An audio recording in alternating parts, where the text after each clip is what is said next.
എൻ്റെ പുതിയൊരു എപ്പിസോഡാണത്. നിങ്ങൾ ഈ യൂട്യൂബിൽ സബ്സ്ക്രൈബ് ചെയ്യേണ്ടത് സബ്സ്ക്രൈബ് ചെയ്തിട്ട് ബെല്ലൈക്ക് വെക്കണം, ടിങ് ടിങ് അടിക്കണം. Hello friends, welcome to my channel. കഴിഞ്ഞ ദിവസം സോഷ്യൽ മീഡിയയിൽ കണ്ട ഒരു ചെറിയ വീഡിയോ ക്ലിപ്പാണ് ഇന്ന് നിങ്ങളുമായിട്ട് ഷെയർ ചെയ്യാൻ പോകുന്നത്. വീഡിയോ ക്ലിപ്പ് ചെറുതാണെങ്കിലും അതിൽ പറയുന്ന ആശയങ്ങളെല്ലാം വലുതാണ്.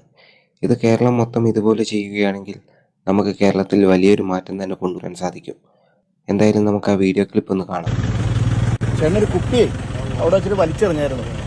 ചേട്ടൻ്റെ വണ്ടിയാണെന്ന് അറിയില്ല, പക്ഷേ എൻ്റെ ഓണർക്ക് 5000 ഫൈൻ കിട്ടും. വേണമെങ്കിൽ എടുത്തിട്ട് എൻ്റെ ഒരു വീഡിയോ കൂടെ ചേട്ടൻ എടുത്തു വെച്ചു, ഞാൻ തിരിച്ചെടുത്തു എന്ന് പറഞ്ഞു. എന്നാലും ഫൈൻ വരും കേട്ടോ. ഞാനിവിടെ ബിസിനസ്സാണ്, പക്ഷേ എൻ്റെ വണ്ടിയിൽ ക്യാമറയുണ്ട്. അതുപോലെ എല്ലാവരുടെയും വണ്ടിയിൽ ഇങ്ങനെ എറിയരുത് പ്ലീസ്. ഞാനൊന്നുമില്ല, എന്തായാലും ഞാനിപ്പോൾ ഞാനത് കംപ്ലൈൻറ്റ് അയച്ചു. സംഭവം വേറൊന്നുമല്ല, ഒരു കാർ യാത്രികൻ അദ്ദേഹം യാത്ര ചെയ്തുകൊണ്ടിരിക്കവേ കുടിച്ചു കഴിഞ്ഞ വെള്ളക്കുപ്പി എടുത്തിട്ട് റോഡിലേക്ക് വലിച്ചെറിഞ്ഞു. ഇത് പുറകെ വന്ന ഒരു യുവാവ് ചോദ്യം ചെയ്യുന്ന വീഡിയോ ആണ് ഈ കാണുന്നത്. അദ്ദേഹം പറയുന്നുണ്ട്, ഇതെല്ലാം എൻ്റെ ഡാഷ് ക്യാമറയിൽ റെക്കോർഡായിട്ടുണ്ടെന്നും അത് ഞാൻ അധികാരികൾക്ക് അയച്ചു കൊടുത്തുവെന്നും. തുടർന്ന് നമുക്ക് കാണാം. കറക്റ്റായിട്ട് അയച്ചു, അത് കുഴപ്പമൊന്നുമില്ല. ഇനി അങ്ങനെ അറിയരുത്, അതാണ്. ചേട്ടൻ അത് എന്തായാലും വേണമെങ്കിൽ ഇപ്പോൾ എടുത്ത് വെച്ചോ. 5000 ഫൈൻ വരും, വണ്ടിയുടെ ഓണർക്ക് വരുള്ളൂ. അതെന്തായാലും വരും. അപ്പോൾ ചേട്ടൻ അത് കോടതിയിൽ വരുമ്പോൾ ചേട്ടൻ കാണിച്ചാൽ ഞാൻ തിരിച്ചെടുത്താറെന്ന് കാണിച്ചാൽ കുഴപ്പമില്ല. എടുത്തിട്ട് ചേട്ടൻ വേണമെങ്കിൽ വീഡിയോ എടുത്ത് വെച്ചോളൂ, എന്നിട്ട് കാണിച്ചാൽ മതി. കോടതിയിൽ ഫൈൻ വരുമ്പോൾ ആദ്യം ചേട്ടൻ ഇപ്പം വെഹിക്കിളിൻ്റെ ഓഫീസിൽ നിന്ന് ചേട്ടൻ്റെ വണ്ടിയുടെ ഡീറ്റെയിൽസ് അവർ എടുക്കും പഞ്ചായത്തിൽ. അത് കഴിഞ്ഞ് ചേട്ടൻ കാണണം, ഇങ്ങനെ ഫൈൻ എന്നെ കാണണം. എന്നിട്ട് ആ സാധനം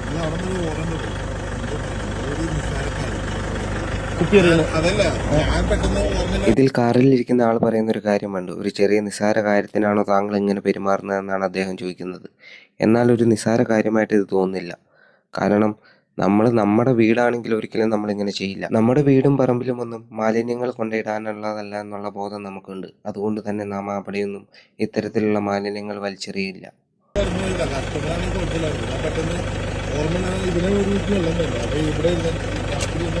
അത് ചേട്ടന്റെ വണ്ടി വൃത്തികേടാവരുന്നതാണ് ചേട്ടന്റെ ഐഡിയ, അല്ലേ? അല്ലല്ല, ചേട്ടന്റെ വണ്ടി വൃത്തിയായിട്ടിരിക്കണമെന്നാണ് ചേട്ടന്റെ ഐഡിയ. പക്ഷെ ഞങ്ങളുടെ നാട്ടിൽ എന്താ ചെയ്യാ, ചേട്ടനെ പോലെ ഇപ്പഴാൾ കുപ്പി എറിയും. ചേട്ടൻ ഈ മതിലിന്റെ താവട്ടം നോക്കി. ഞാൻ കണ്ട കാര്യമാണ് ചേട്ടന്റെ വീഡിയോ. ചേട്ടന്റെ വീഡിയോ കാണണം. അല്ല, ഇവിടെ എത്രയോ ആളുകൾ ഇങ്ങനെ വന്ന് ഇതുപോലെ എറിയുന്നു. അല്ല ചേട്ടാ, എപ്പോഴും ഞങ്ങൾക്കിത് ബുദ്ധിമുട്ടാണ് ചേട്ടാ. മൊത്തം വേസ്റ്റാണ്. നമുക്ക് സന്തോഷമുള്ളൂ, ടൂറിസ്റ്റുകൾ വരുന്നൊക്കെ എനിക്ക് ഭയങ്കര സന്തോഷമാണ്. അതുകൊണ്ടാണ് ജീവിക്കുന്നത്. ഞങ്ങൾക്ക് സന്തോഷമുള്ളൂ. ഞങ്ങൾ അതുകൊണ്ടല്ല ജീവിക്കുന്നത്. അല്ല, ഞങ്ങളതുകൊണ്ടല്ല ജീവിക്കുന്നത്. പക്ഷേ ഞങ്ങൾക്കത് ഭയങ്കര സന്തോഷമുള്ള കാര്യമാണ്. വേറെ ആൾക്ക് ഓട്ടം കിട്ടുന്നത് സന്തോഷമുള്ള കാര്യമാണ്. നിങ്ങൾ ഡ്രൈവർമാർ തന്നെ ഇങ്ങനെ എറിയാനൊക്കെ തുടങ്ങിയാൽ ഞങ്ങൾ എന്ത് ചെയ്യും? ക്യാൻസൽ ചെയ്യണ്ട. ഞാനത് ഓൾറെഡി അയച്ചു. ഞാനപ്പോൾ തന്നെ ചേട്ടൻ്റെ അടുത്ത് പറഞ്ഞപ്പോൾ ഞാൻ വിചാരിച്ചു ചേട്ടനോട് വണ്ടി തിരിച്ചു പോകുമായിരിക്കും. ചേട്ടൻ 3 ഇപ്പം ഞാൻ തന്നെ അയച്ചു കൊടുത്തു. എന്നെ ബുദ്ധിമുട്ടിക്കുന്നതല്ല, പക്ഷേ ഇത് അങ്ങനെ ചെയ്തില്ലെങ്കിൽ ഞങ്ങൾക്ക് ഭയങ്കര പ്രശ്നം. ഇപ്പം തന്നെ ഒരു 100 വണ്ടികൾക്ക് വേണ്ടി നമ്മൾ ഫൈൻ കൊടുത്തിട്ടുണ്ട്. ഇതെല്ലാവർക്കും ഇവിടെ അറിയാം, ഇങ്ങനെ ഫൈൻ കൊടുക്കാനും എല്ലാവർക്കും അറിയാം. കാരണം ബുദ്ധിമുട്ടാണ് കേട്ടോ, മടുത്തിട്ടാണ്. ശരിക്കും പറയാൻ മടുത്തിട്ടാണ്. നമ്മൾ എന്തോരം പറഞ്ഞാലും ആരും കേൾക്കില്ല. അങ്ങനെ കുപ്പി എറിയുന്നതിന് ഫൈൻ കിട്ടുമെന്നൊക്കെ പറയുമ്പോൾ ആളുകൾ നമ്മുടെ അടുത്ത് ചൂടാകും. ശരിയല്ലേ? അല്ലല്ല, ഞാൻ പറയുന്നത് ചേട്ടൻ്റെ അടുത്ത് പറഞ്ഞല്ല, ഇത് സ്ഥിരം സംഭവിച്ചുകൊണ്ടിരിക്കുകയാണ്. ഇല്ല, അതിലൊരു കുഴപ്പമില്ല. ചേട്ടൻ വേണമെങ്കിൽ ചേട്ടന് ഫൈൻ വരുമ്പോൾ ചേട്ടൻ അടയ്ക്കാതെ ഒരു കോർട്ടിൽ വരുമ്പോൾ ഞാനിത് എടുത്താണെന്ന് കാണിക്കും. ഓക്കെ, എന്നപ്പോൾ ഫൈൻ ചിലപ്പോൾ ഒഴിവാക്കിയിട്ട് എന്തായാലും ഞാൻ അയച്ചു. അതുകൊണ്ടാണ്. ശരി, ഓക്കെ.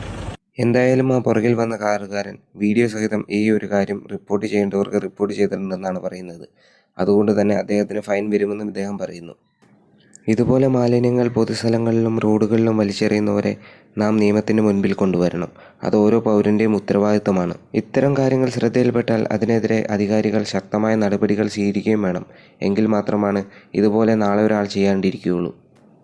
ഈ വീഡിയോയെ പറ്റിയുള്ള നിങ്ങളുടെ അഭിപ്രായങ്ങൾ കമൻറ്റ് ചെയ്യുക. ചാനൽ ഇഷ്ടപ്പെട്ടാൽ സബ്സ്ക്രൈബ് ചെയ്യാനും മറക്കരുത്.